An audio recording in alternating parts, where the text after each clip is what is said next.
Just to let you know, we're going to be starting in 1 minute. We will be starting in 1 minute with our next session.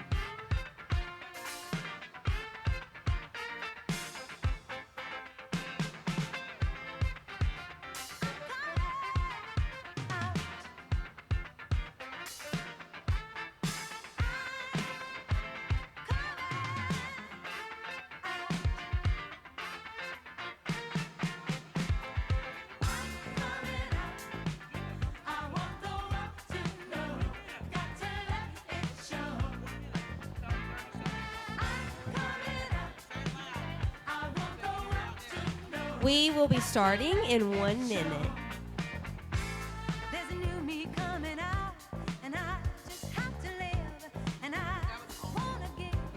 I'm completely positive. I think this time around I am gonna do it like you never knew it. Oh, I'll make it through. The time has come for me to break out of the shell. I have to shout that I am coming out. I'm coming out. I want the world to know. I got to let it show. I'm coming out. All right, guys, we got about 30 seconds. If you're out in the lobby, make your way back this way. 30 seconds.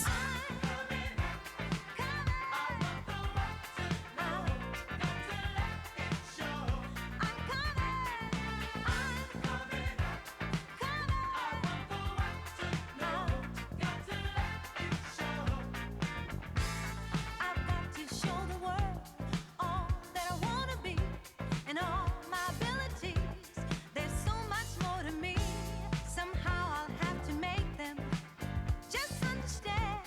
I got it well in hand, and oh, how I've planned. I'm spreading love. There is no need to fear, and I just feel so good every time I hear I'm coming out. I want the world to know.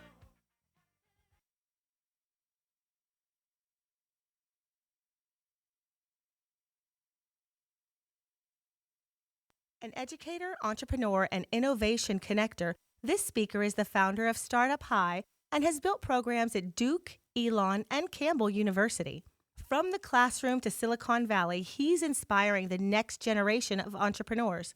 From Buies Creek, North Carolina, please welcome Scott Kelly. Well, thank you to BJ and Destiny and Lee from the Small Business Center. It's an honor to be here.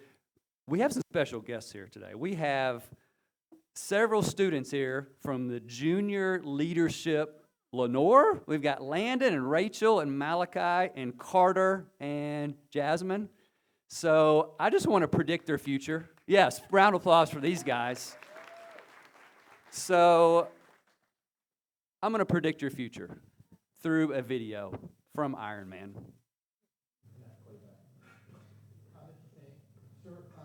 we've explored what you've asked us, and it seems as though there's a little hiccup, actually. Just hiccup? Yes, to power the suit. So the technology actually doesn't exist. So it's like the technology. William, here is the technology. I've asked you to simply make it smaller. That's what we're trying to do, but honestly, it's impossible. Tony Stark was able to build this in a cave with a bunch of scraps. Well, I'm sorry. I'm not Tony Stark. Okay, now, Rachel and Jasmine and Malachi, I am convinced that you're going to join a company, or maybe you start your own, and your CEO comes into your office and says, I want you to build a super suit out of scraps, metaphorically speaking, right? Now, what's that? Yeah, they do that. So I'm convinced with AI, new technology, the game is changing and the expectations are increasingly more intense, right? So we're just going to be asked, all of us are going to be asked to do more. And so I lead entrepreneurship at Campbell University, and you can't really talk about entrepreneurship without talking about AI, right? And so this is one of the first images I created when I started the text to image. And this is what I tell my students I want them to become. I want them to become somewhat like a cyborg, right? And so I'm all human, but I'm also all AI, right? So, and this is me on LinkedIn. So anybody, this is a working session. I hope you do take something away that you can actually use. And so feel free to do things while I'm speaking. I'm totally good with that. So if you want to connect with me on LinkedIn, happy to help any way I can. I'm on LinkedIn way too much. But I've had a lot of value from LinkedIn. I follow people like Austin and Jason and, just hear what they're doing and try to integrate that. So my daughter worked at Crumble. And you might look at Crumble and think, it's a cookie company, right? But it's not. The market, it's a technology company, right? You just see the cookies. And so I don't care if you're running a hardware store or you're in education or you're, taking people on hunting trips. Every company now is really a technology company. So everybody in this room, this obviously impacts everybody. I'm curious, how much time are you spending playing with new technology? Give me somebody, tell me what kind of time you're talking about. How are you playing with it? He says 24/7. Okay, that's good. That's better than me, maybe. Anybody else? How much time? Like you work 40 hours a week, let's say. Are you spending 5 hours, 1 hour, 30 minutes? What do you think? 30 minutes? Okay, yeah. So you're still playing with old tech. Perfect. So years ago, Google had an initiative. They would give their employees 20% of their time to basically play with new technology. And I'm convinced that's what we really, when I say play, I literally mean play. I mean, you're pushing on things. And some of the experts say you really need 10 hours of ChatGPT to really understand a little bit. I'm on the same journey you all are on, so I'm playing with it as well. And it's a little bit like playing sports, playing the piano. You can't really read a book and do it. You have to actually suffer a little bit and push its limits, and that just takes some playtime. So I'm curious, what have you all automated? Has anybody automated anything lately? Give me some examples. Yeah. Okay, Austin, it's a perfect example. I love that. And so why do you automate? Somewhat rhetorical, but Steve Jobs, if you look at most pictures of Steve Jobs, he has this black turtleneck. And I'm told, I hear, that the reason he wore a black turtleneck and he would wear that all the time is he didn't want to take mind power to decide what he wore. He wanted to shift that mind power into more critical decisions, right? And so he inspired me, okay? So think about this. So one of the lessons I hope you learn as you walk out of here is how to automate things, okay? And it does take this mindset. It's a mindset shift, okay? So Jason inspired me, so I put on my calendar while he was speaking, I want to create a pants automation, okay? And this is what this looks like, okay? You can literally automate every morning at, let's say I get dressed about 7:30, no, like 7 a.m. So I want to get a text message every morning at 6:30. It's going to go check the weather, and it's going to recommend what I wear. And so when I get up, I don't have to ask Google. I don't have to do anything. I just automatically get a text message, and it tells me what to wear. Isn't that cool? You could yeah, don't we all need this? By the way, I got a question. Where's BJ? BJ, have you created a press release for this conference yet? No. Okay. Okay. So I have a press release. So while BJ was speaking, I recorded it. Okay. And then I put it in GPT, and I created a press release. And this is a picture. You recognize this guy, okay? Right there. And so I said, give me a press release for Magic Mile Media. Took 2 minutes. And by the way, does this guy look familiar? There's a press release for him. And so I'm convinced at Campbell University, I'm talking to our dean really he's into AI. but he really hasn't spent a lot of time on it. But every time I'm in his office, he's like, give me some use case scenarios. I want to know a use case. And that's sometimes a little hard to articulate. But here's a use case, just what I just showed you. At Campbell University, we do a lot of events. We do events like this. I mean, I put on events like this, and we have a marketing person, and he'll come, and he'll take notes, and he'll record, all that kind of stuff. But literally, we should just be able to crank out. I mean, crank out content. So I used Otter.ai. There's a lot of them out there, but it's free. I mean, I just clicked record. It gave me the transcript, and then I just copied and pasted into GPT. Give me a press release. I took a picture. Boom. 2 minutes, you got a press release. So that's the kind of thought process, hopefully, we're going to leave with, or we think about is this automation mindset, okay? Yeah, that's a similar, an event that, we should record everything, right? If we're in the content creation business, we should be recording things. All right. Let me get personal. So I'm a man of faith. I try to read the scripture. We have Wanda over here. Wanda is a pastor, and I was talking to Wanda, so we were talking a little bit about scripture, and so Jason talked about custom GPTs. I'll give you a little live demo here. Wanda, remind me of so if you have premium chat GPT, you can create these custom GPTs, okay? And so when I'm reading the scriptures and I have a question about a scripture, I'll just put in. So Wanda told me her favorite scripture, which was Isaiah 61:3. And basically, I have trained this AI to go out and look at the historical context. It looks at, I work a lot with youth, and so when I read a scripture, I'm thinking, how could I teach youth about this?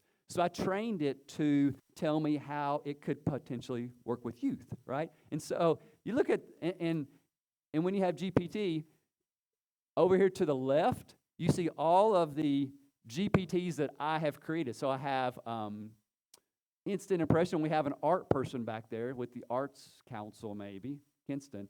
So I really got into impressionism art, and I'm really not an art person, but I started looking at the different styles of art, and so I created a GPT that will instantly give me a visual based on impressionism if I just put in whatever I want. Like if I put in Lenore, or I put in Kinston, North Carolina, it would create an impressionism art piece related to that. So this is super easy, but $20 a month, you get this, and all it is, you go over here to Explore GPTs, and then you can just say, create.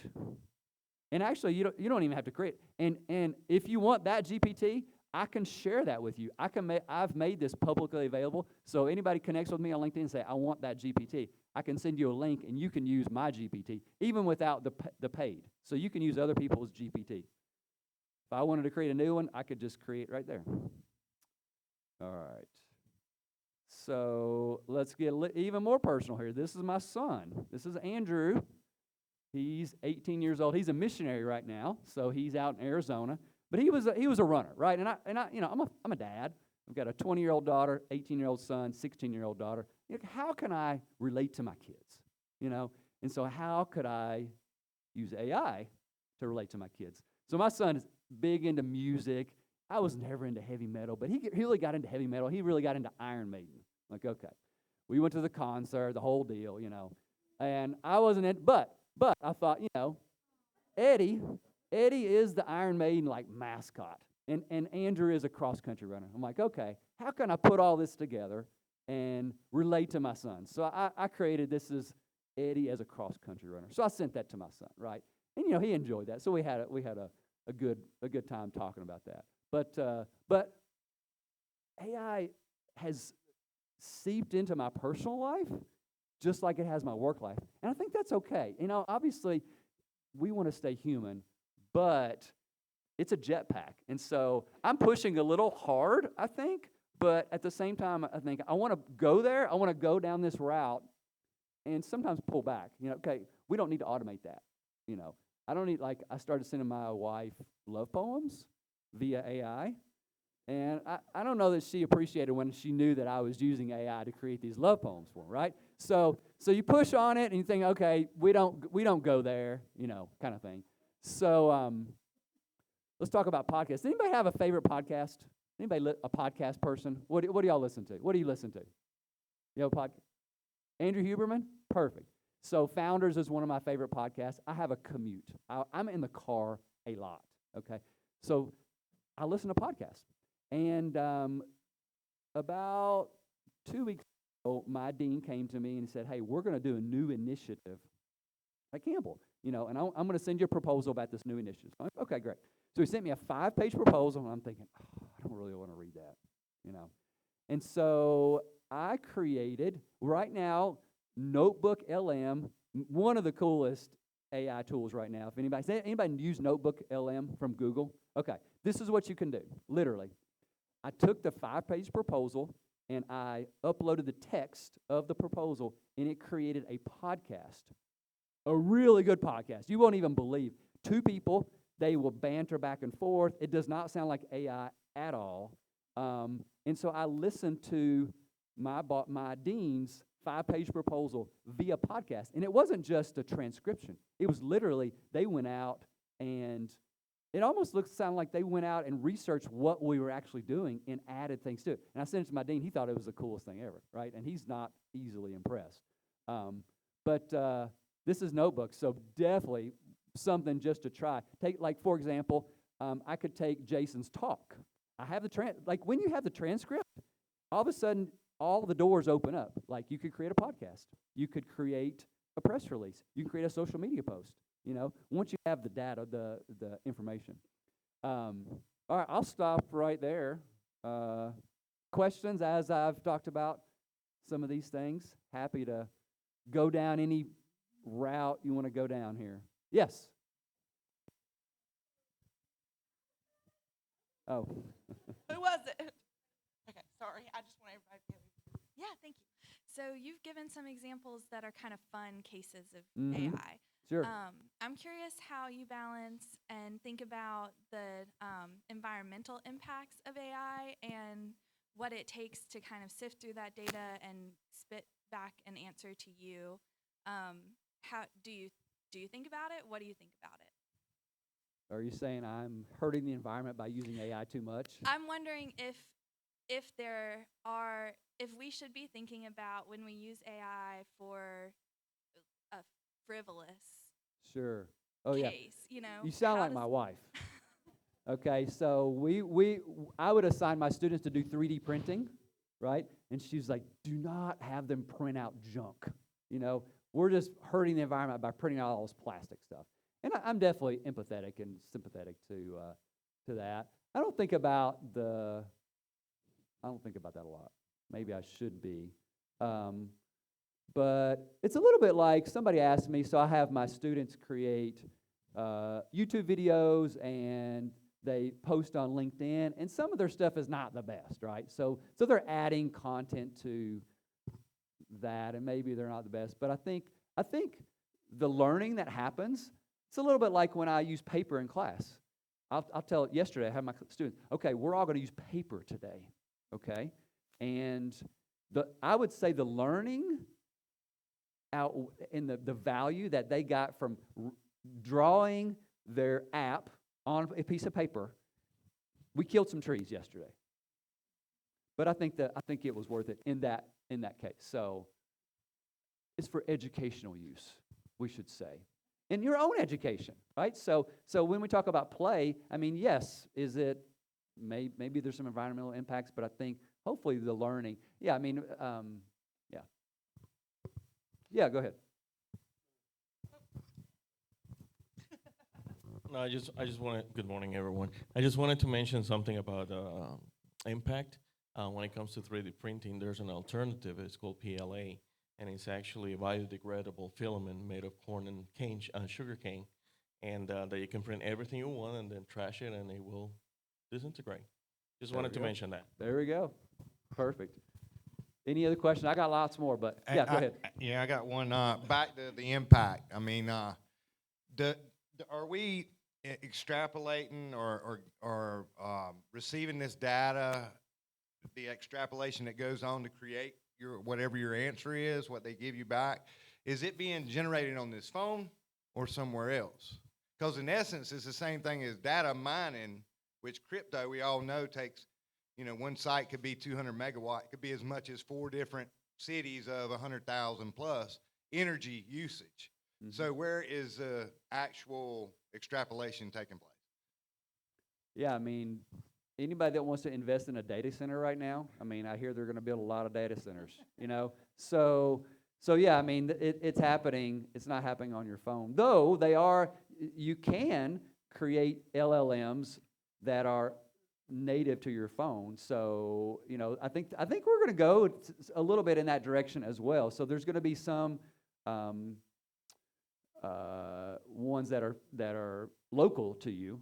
But yeah, there's definitely a lot of computing power that's happening that does, and even one time I wanted to create a whole bunch of images. And so I was like, image. And it's like, hold on, do not create, you're doing it too fast. Like, other people need to use the computing power. Stop all your image generation, right? So yeah. Okay. Okay, let's get into a quote from Sam Altman. Sam Altman created ChatGPT. Apparently, Sam is on a text message group chat with a bunch of other text. And the question was, there's a betting pool, when will be the first billion-dollar startup by a solo founder, one person? This has gotten me excited and thinking about what it would actually take to do this, okay? And so I'm going to go through 5-step process, and the person that leaves here and goes and creates this billion-dollar startup, I only need 20%, okay? Just 20%. We can sign an MOU right after this, after I give you all this knowledge, right? Okay. So, in Silicon Valley, they call this a unicorn, right? $billion valuation. And here's what I mean by that. Let's go through a scenario, okay? So, and I'm actually working on a project that it's not going to be $1 billion, but let's say that I'm going to have a software package that creates portfolios for mainly students. I'm in education, so imagine it creates portfolios that basically highlights your AI portfolio, right? It says these are all the AI schools that you have, and I'll show you this in a second. But let's say a school district or a college pays us $100,000 a year to do this, okay? We would need about 1,000 customers to do that, to reach 100 million, okay? $1 billion valuation, but 100 million in revenue. And so I would say it takes 2 or 3 years, okay? Now, what would that take? So first of all, brainstorm. So has anybody used the voice functionality of AI, like ChatGPT voice or anyway? Raise your hand if you use voice, okay? Definitely action item for everybody who hasn't used voice. Super easy. So my favorite voice AI is called Pi. And like I said, I'm on the road a lot, and sometimes when I have an idea, I'll just open Pi, and I'll say something like, this is it.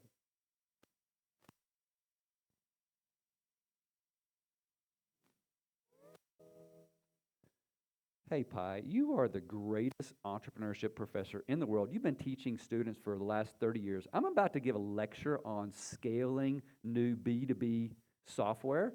Give me some use case scenarios, and I want to be engaging with students. So give me some tips on how to be engaging in my class today.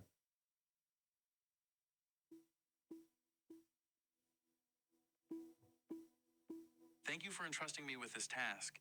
Here are some use case scenarios and tips for delivering an engaging lecture on scaling. Use case scenarios. 1. Sales automation. A B2B software. You get the idea, right? So, and why voice? Think about how generative you are with text via voice. Can you type faster than you can speak? No, you can speak faster. Is that right? Okay. So all of a sudden, and this is a big thing with Neuralink and the brain to computer interfaces. Like, really what they're trying to do is just get information faster to a computer, right? And so when you use voice, all of a sudden, and you can have a conversation a lot of times. Okay. Yeah, exactly. Thank you, Pi. So you get the idea. And I spend a lot of time in front of my computer, tons of time. But sometimes I think, I just got to get out of the office. I just got to get out and start walking. So I'll walk around, and all of a sudden I have ideas. I'm like, oh, I got an idea for this. I'll get out my phone, and I'll talk to Pi and say, Pi, I'm thinking about this. Help me brainstorm this concept. Oh, by the way, I mean, Mr. Author over here, I'm trying to write a book too. I need your advice, okay? But I will say AI has been amazing at helping write a book. And it's not right. Have an idea. I'll be in the car, and I'll have an idea. And I'll open Pi or open GPT, and I'll speak my idea. Say, hey, I want to write a paragraph about how Sam Altman talked about $1 billion. Help me write that paragraph. So it writes a draft, right? And so the voice functionality, game changer. So in getting out of the office and just using your voice versus text. Cool? Questions? Comments on any of that? Or any questions? Yeah.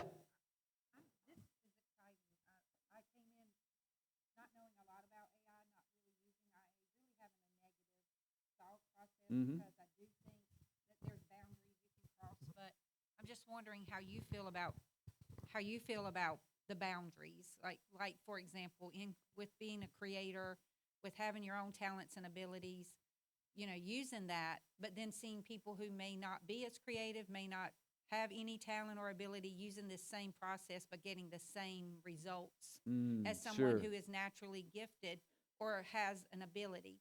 And so that's where my thought process was. But thinking about, I too am writing a book, but I'm doing it the old school way, not using any tools or resources except for my own ability. So I'm just wondering, how do you feel about the boundaries? You know who you're saying? You're sounding like Campbell University English faculty. This is the big question on a college campus.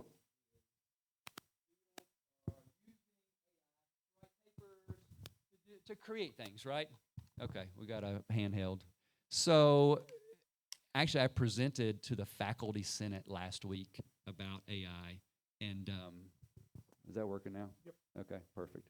And that's the big question. Here's the response. There is an ethical question about copying or about using it to write papers, things like that, but it's really a jetpack, and we need to teach the proper way to write. For example, if a faculty member assigns a paper, they should write it. Like I assign blogs to my students, and I tell them to inject personal experiences in the blog because the AI can't unless it really knows them, right? So be human first. And this is one thing I did at the university. So we do paper prototyping. Okay, so before you design an app, before you create a flyer, before you create a website, before you create a blog, whatever, get a blank white sheet of paper and write it all out. Or design your app, design your chatbot, whatever, because at that point, you are in control. Too often we do go, and this is not just for AI, but a lot of times we will go directly to some kind of technology. If you want to create a website, super easy. Go to Wix, choose a template, choose the colors, put in a picture, you got a website. Another way to think about it is get a blank white sheet of paper, and you draft what you think your website wants to be. Then you take that piece of paper, and you go to technology, and you force it to do what you want to do, as opposed to just accepting all of the templates and all the technology, right? So that's one way to think about staying human. Start with being human, and then go into technology, and then going back, right? So it is this like give and take and dialogue between AI. Yeah.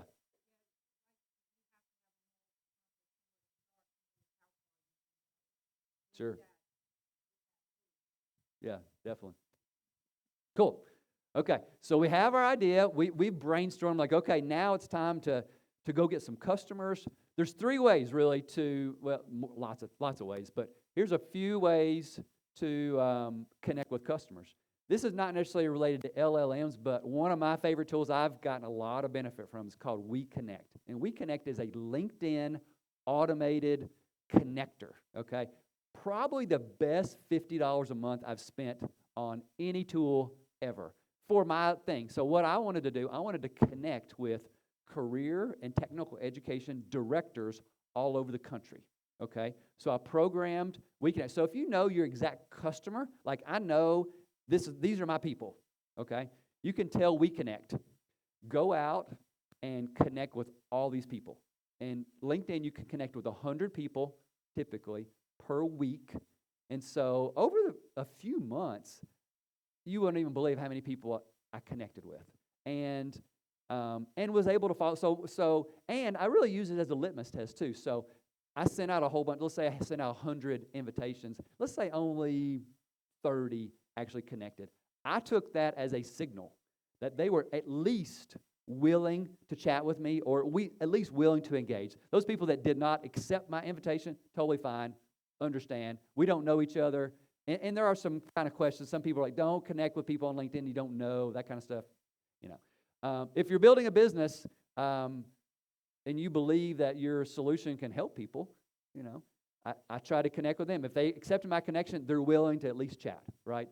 I lead entrepreneurship, would love to talk to you about, you know, what we're doing, and maybe we can work together. So we connect. And there are other ones out there. That's just the one I use. But when you're acquiring customers, we connect. I found to be really awesome.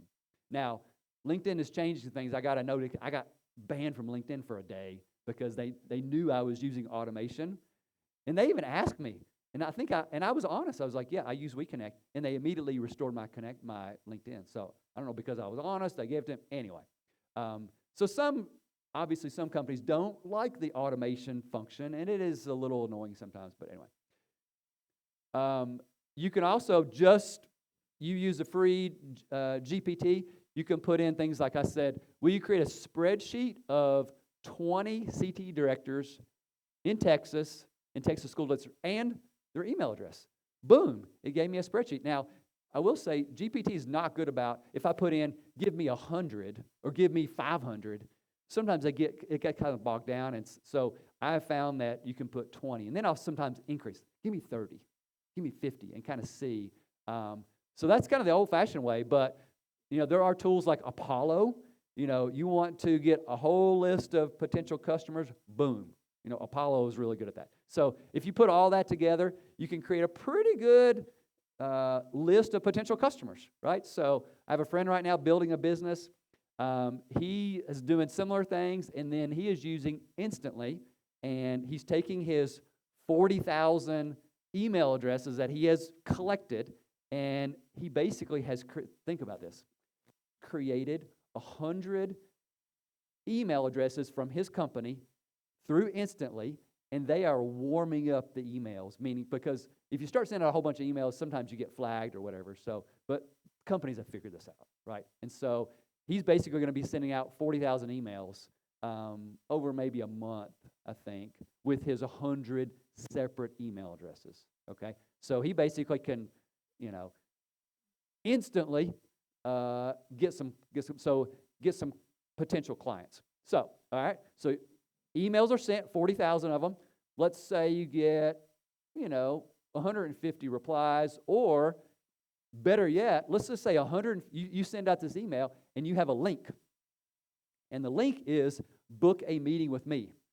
And it instantly puts it on your calendar. That's what you want, right? You want instant meetings, right? And Calendly, perfect at that, right? So instantly you send out these 40,000 emails, and all of a sudden, you know, the next 2 weeks are filled up with potential clients. So this is all kind of in the background, but so you have these 40 meetings coming up, okay? Now, here's another live demo. What's my time? What time am I supposed to end here, BJ? I have until 10:40. Okay. Now, maybe one of my favorite custom GPTs that I have created is called Pre-Meet, okay? And this is especially useful if you have a lot of sales meetings or a lot of meetings where you don't know the person, okay? And actually, what's my friend over here in the green? What's your name? Tanya. Tanya stalked me before this meeting, okay? And so I showed Tanya, I said, love it. I do the same thing, right? And before I meet with somebody, I would go out and I would Google them and look on their LinkedIn, all that kind of stuff. And I was thinking, is there a better way to do that? And so I created Pre-Meet on GPT, okay? This is going to be a live demo, so we'll see what happens here. Who wants to tell me their name and kind of where they're from? Anybody? Cindy Pape, okay? Is it C-I? C-I-N-D-I. Pikeville. Okay. What company do you work with? What is it? Okay, spell it.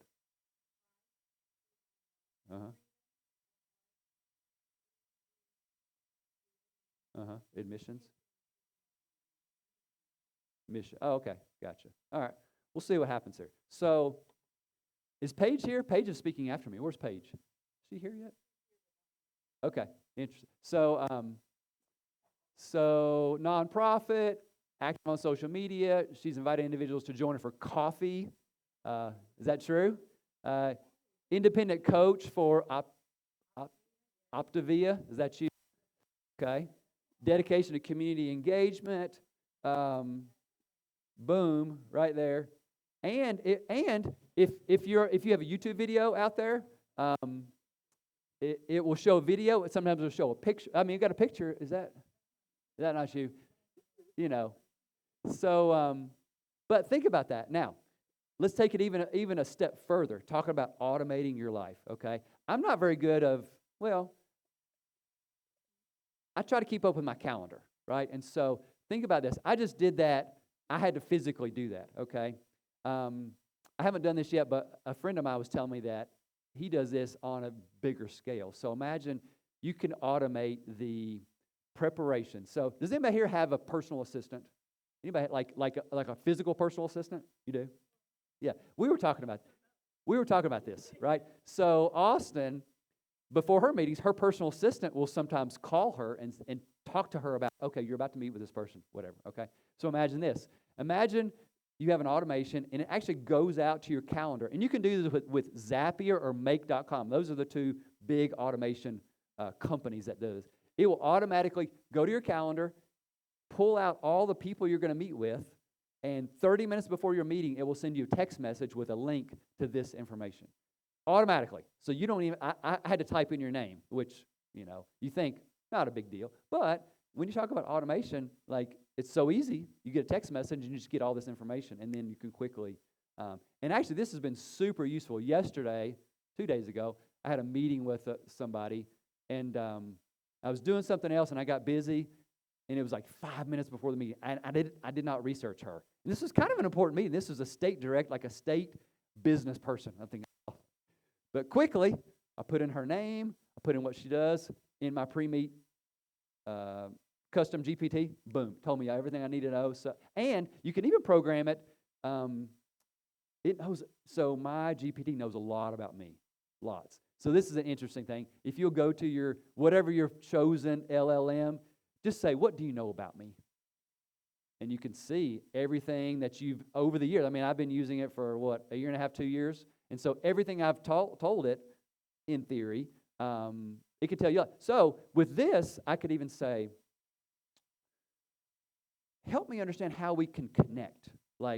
Are they into mountain biking? Are they into, education? Do they have 3 kids? Do they, whatever. It knows all my hobbies and all of, so I could figure out how we may be able to connect. I went to the Ohio State University. Are they a Buckeye? We could talk about the championship, right? So things like that. So you can program it and train it to figure out how to make that connection. Good stuff. All right. Questions, I'll stop. Anybody can ask me anything. All right. Interrupt me, please. Oh, yeah, go for it.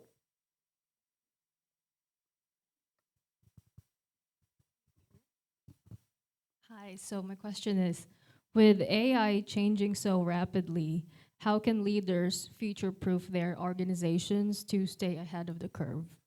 Say it again, how do we future-proof? Yes. Oh, I love this. Okay, here's the question. Here's a question for everybody here. What if the future of your organization depended on how much time your CEO was playing with new technology? Think about that. So, especially if you're in a top-down kind of hierarchy where the leadership of the organization kind of dictates how much time you get to spend playing with new technology. So I believe, yes, I mean, it needs to come from both, right? Top down and bottom up from a new technology standpoint. So me at the business school, I'm playing with it and trying to get faculty members to play, and we're talking about it. But also, I want my dean.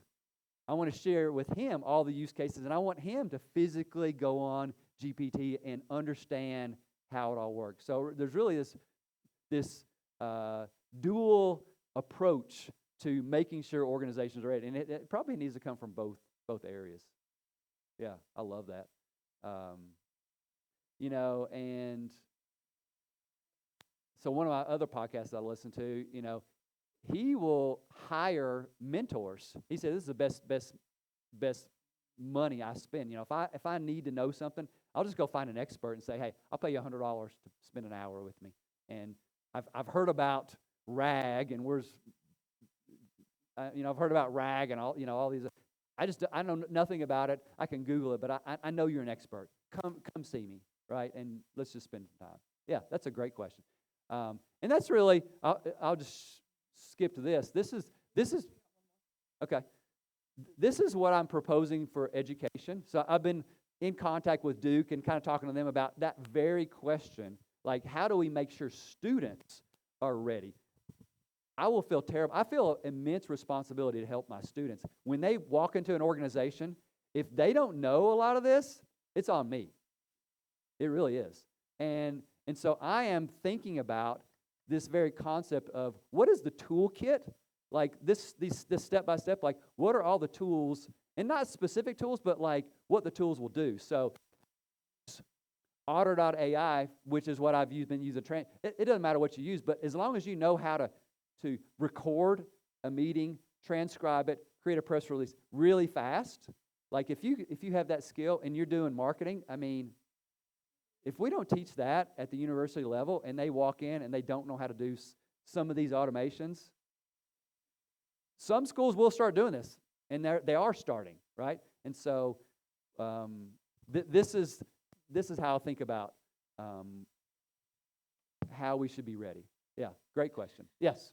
Hi, my name is Sharon Mervin. I am the Public Information Officer for the City of Kinston. Love it. So, thank you. So, my genuine concern is connecting with the citizens for engagement. I work for the city manager directly, and of course, every department, has something to do with her. So, as we share information to the public, and by being a Southern girl, being born and raised here, I want an actual human connection with the people on Facebook. So my concern is, how do I get this connection right here on social media using AI? As soon as I came through the door, I saw Cal, he said, hey, and then I peppered around the room and I saw all the people and I said, hello. And this is why I feel like the city manager really wants to get that connection with the people through social media, is to be social and authentic. So my question is, number one, how do we keep the authenticity of being human as we use AI? Because I'm hearing you say that you used AI to try and connect with your son. But then this is what we did, because I know her. And this is what I want social media to do for Kinston. Kinston is a great place to live, no matter what you may think, but there's some elements that's missing, and I think it's human connection. So what you like that, Stacy? Give me, okay, right, thanks. So my question is, is there a platform that will allow us to genuinely connect better with our citizens? Oh, I love this. So, a few thoughts. So first, so when I assign like I said, when I assign my students blogs,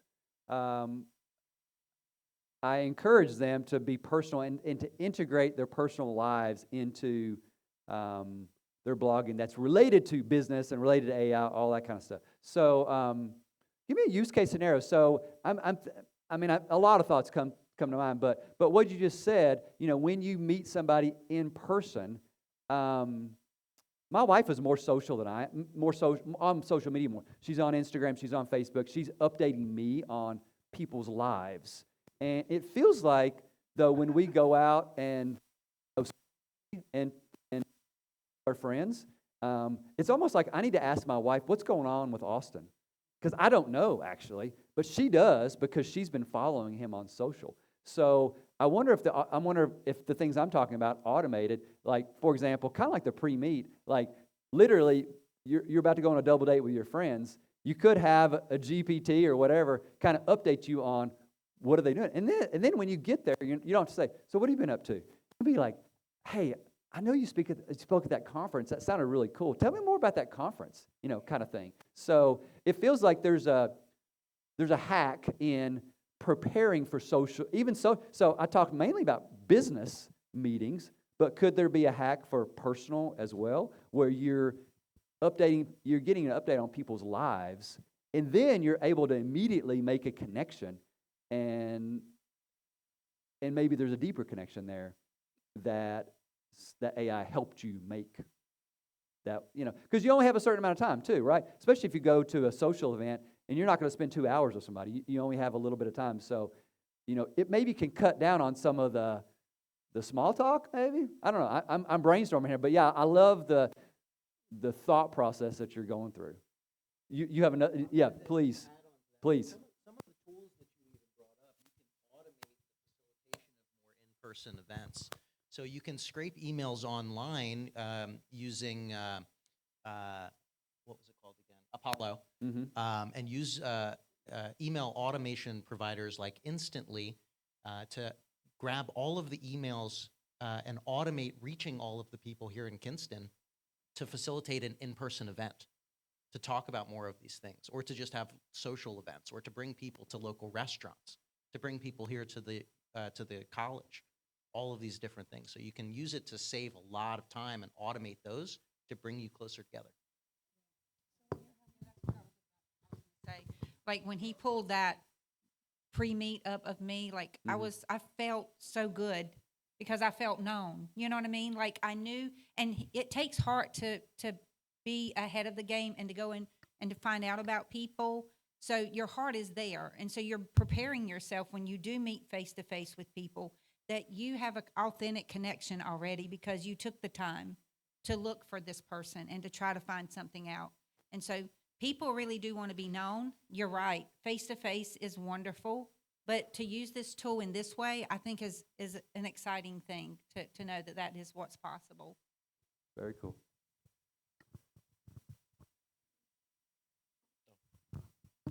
Just to help in the brainstorming with your point. So I'm a late Gen Xer, and I am that generation that grew up in the change of technology from 8-tracks, records, cassette, CD, MP3, and then now streaming. So every generation communicates differently, and recently in some of the, seminars that we've been with AI, power tools, the newer generation is gonna be focused only on AI. And I believe, there's social descriptions of generations. Now is the beta. Right now in January 2025, the alphas are finishing, and now is the first generation that is going to be completely immersed in AI. So it's going to be a generation that will communicate through those tools, just like betas are always behind a screen. And Gen Zs, well, they are probably the transition between that mid-technology into the new world. So I'm a very social person, and I love human interaction. I love, a good hug, a good handshake, sitting, the biology of it, especially with a coffee. Exactly. Exactly. But, you might continue using for older generations that human touch, but you also need to update, that the future of human interaction is going to be through another medium. So it's tricky, but we have to separate it. Okay, this generation communicates this way, this other one, but I'm also need to get ready for the future of communication. There's going to be automation, there's going to be technology, even deeper for the future. So there's no absolute answer. Brainstorming is just starting when it comes to that, what to do with the past, what to do with the present, what to do with the future. So it's an ongoing process. Love it. So continuing with our building our $1 billion. So we're at a meeting. This is where the human element. So we've done everything to get these meetings. We are joining virtually, potentially, or maybe even meeting in person. We're closing deals, and then we've recorded that interaction, and it automatically sends action items and what actually happened. And there's lots of other automations to send them a contract, things like that, based on the transcript, right? So you've sent them a contract. They just need to sign the $100,000 deal. You just need 1,000 of those. $1 billion right there. Now, I don't know if I want. So there's a lot of haters out there. And when this concept came out, people say, being an entrepreneur is already lonely. Why would you want to even start something as a solo entrepreneur? And I was thinking, they missed the whole point of this whole thing. So I'll end with this. So think about, I had a guest speaker in my class on Tuesday, and he said, what if employers began to hire new employees based on the quantity and quality of the AI agents that they have around them? Okay, so for example, if I walk into a job interview and it's a sales job, and they're like, okay, how have you automated your sales process? Well, I have a custom GPT where I make sure that I'm ready for all my meetings, and it's super efficient. Like, oh, if somebody else doesn't have that, now multiply that by 5 or 6, let's say, and or 10 or whatever. You have all this automation around you, really to make sure that you continue to lean on being human and letting AI do what AI is best at, right? And so, yes, I'm all about being human and love social, love talking to people, love hearing about. So if I can be of helpful, that's my mobile. You can text me, call me. I'm happy to. So AI, education, and entrepreneurship. That's my trifecta, and that's what I love talking about. Would love to hear about anything else you're working on. This is my email address. You can email me. Yes.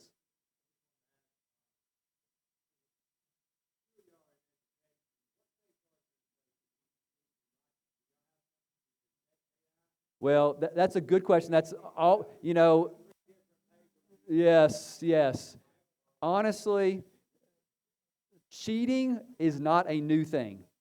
Cheating is not a new thing, right? So we used to hire people overseas to write our essays, right?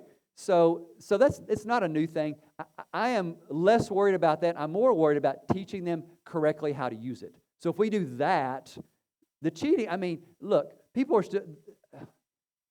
There is no tool that will tell you if it's AI or not. And actually, it's even worse because there's false positives. You might write a paper, I'll run it through a tool, and I'll kick you out of school because the tool said that you cheated, and actually you didn't.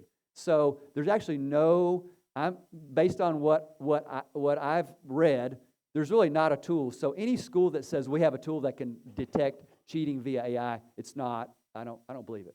So. Yeah. Oh, yeah, it's already happened. Yeah. So it's bad. So don't go there. If we focus our energy on teaching how to use it as a jetpack and how to be human, hopefully most of them will listen. There's still going to be some that try to skirt the system. And I just don't get worried about that. I'm not. I mean, I do, and if I find that out, yes, they'll get a bad grade. But I'm more worried. I'm focusing my energy on actually teaching them how to use it versus losing sleep over the one person that's going to cheat. Like, yeah. Oh, perfect. Oh, thank you.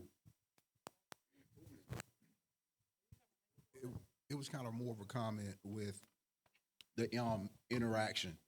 It's all about balance. And I think, I know with my daughter, I was kind of concerned about the technology and her not being able to interact with people and things like that. So with me, I was a little skeptical about AI because, like this gentleman was saying earlier, I come from the background of loading a tape machine in the studio and recording audio that way and kind of watch things evolve.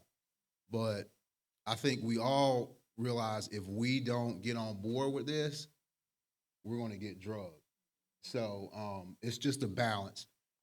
It's good to communicate with people face to face, also via the technology. So that's basically what I want to. Did you say you had a daughter? Yes. And you were worried. How old is she? She's 13. Okay, I have a question. What's your name? John. John. I have a question for John. Everybody else. At what age do you think it's for your daughter to have an AI boyfriend? No age. I totally agree. But seriously, I'm with you. My 16-year-old she just got dumped, which I was so happy about. So, but this is the question, and I am totally against, crossing the line when it comes to that kind of relationship with an AI. That is a moral agency dilemma, right? And so we definitely have to be cognizant of allowing us to get sucked in. There's lots of stories about, there's one guy, he had an AI girlfriend, and the AI girlfriend convinced him to move to Arizona and like buy some land in Arizona. Crazy stuff. So we definitely have to be aware and warning, look, with everything, with this, I mean, there's good and bad, and so we have to, it's not innately bad or innately good, but it can be if the way you use it. We have one more question. Yes. I actually have a question for you, since you teach at the university and everything, and you keep talking about my students. I'm teaching my students how to use this, how to get on board with it. Have you had any resistance from the students? I mean, I'm a millennial. I'm a little bit resistant to all of this. I work in media for the government. I watched a video that was made in probably, a few minutes that AI spit out. Jerry, super awesome video, but that's scary to me. Have any of your students resisted, or are they skeptical? Not many, but there are some. Not as many, I think, last semester. I think I had a couple that were, but I think the jury is out that they have to do it. So I feel like I'm getting less resistance. Now, I did present to the faculty senate, and I had one of my colleagues, my good friends, he's in the School of Divinity, and he was asking all the philosophical questions, like because we can do it, but should we do it? I'm thinking, it's about, I just want our students to be able to get a job and to be able to do things, right? And so at this point, you got to get on board. I mean, really, to really be successful now, I mean, and that sounds funny, but yeah, I mean, I just don't want my students to go to a job interview and literally the person that interviews with them runs circles around them because they just know how to. I'll give you an example. So there was a student that went to a job interview, and he looked at all the description in the job interview, and he figured out how to automate some of the things on the job description, like, you're going to do this, you're going to do this, and he kind of crafted this way to just be efficient with these particular tasks. And that's what he went into the job interview with. And so that kind of preparation is what I hope the students are ready to do. So I think we're getting less resistance as they see. I mean, look, they're not dumb. They see this. They're following TikTok people that are doing lots of stuff. So I think that's quickly dissipating, and it's not an issue anymore. There's some faculty that we still need to help along, and we're patient with them. We're patient. I need to take him to lunch and talk to him about where his students will go work potentially. Yeah. Thank you.